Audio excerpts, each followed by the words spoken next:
ai hai de wari se noi torrent sine be wari ne ko ai bi am kui de khang de laptop ka lem da ni ko fra da kaino ne khang da kang ko ke khang da bani asi am ka mai tong ne software gum ba illegal ne ko video je kak ki na ko ta mai te ro ni khang am du se na ta kai do e ga haning hai lo je kak ka ya le chenen je kak ra among se ma lo na tra mai len de khang de du ma tha san nga de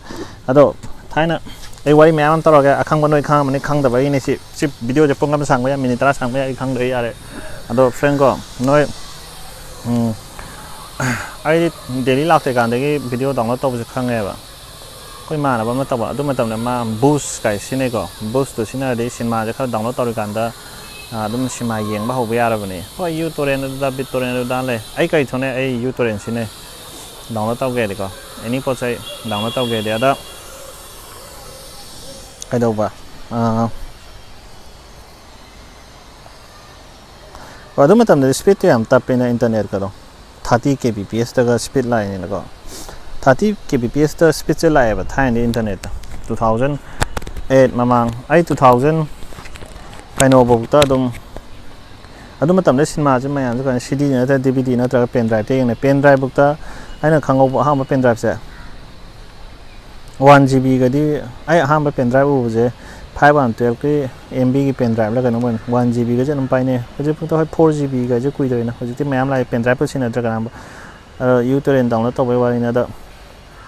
hồi thì hồi cinema cũng bây giờ nói gì đó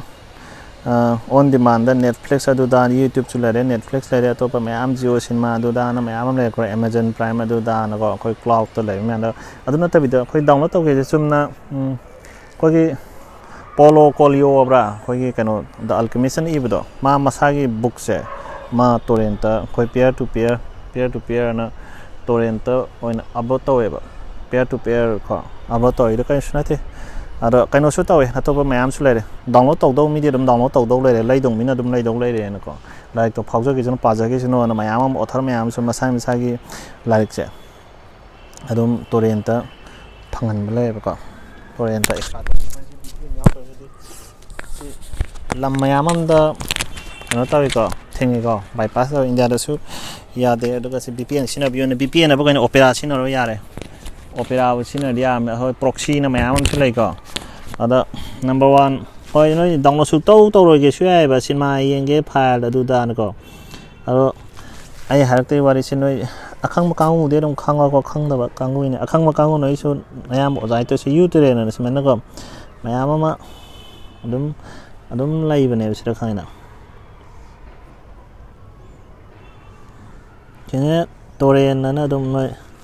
siradum search to da adum khang ni pen ko sed uTorrent la re modagi uTorrent torrent BitTorrent adu da ga mayam tTorrent line adu da ka mayam lai ko hoi si tTorrent line su yang pi itana si sina ge ja boost cái này thay nặng ngon cả nó cái xin là mình si phải là si uTorrent sẽ ai mà si xin này tôi vẫn nói xin là cái số nào đây ai đúng mà tung ra si đấy và thì vào đây thôi là cái này còn có sao đó vào đó section view si đấy sang cái đúng search to cái số này bên này nó có any post ấy mà có si là sang ayam hire ga to pasi apawa din kano dinatra minako ada ida proxy de su ya inako adaga